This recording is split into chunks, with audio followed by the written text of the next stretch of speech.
Lo percebo extraño quizás, pero el sindicato FTA acerca mediador de gobierno para programar un referéndum na lo que nos conoce como Western.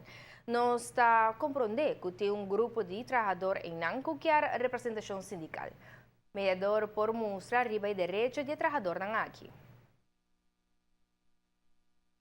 FTA pediu referendum, apesar de que combina um referendum, agora pedir se o hotel será.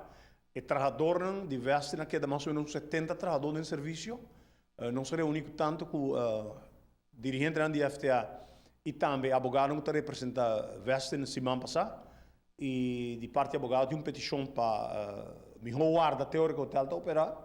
FTA não será único aluno hoje, não se entende, pero não tem direito para pedir referendo sobre um grupo, 70 trabalhadores a queda de payroll, a queda guarda pagar, e a queda de serviço de não chame Western, se o hotel de prices que está dando de trabalho e o vereador a convocar referendo.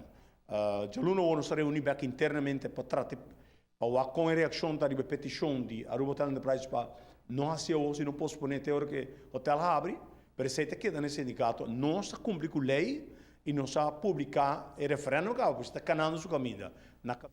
Otro Simán lo decide que lo pasa después de papel cultura partido involucrar. Mediador está admitido que tem mais referendo pendiente, pero ainda não há petição de sindicato, não?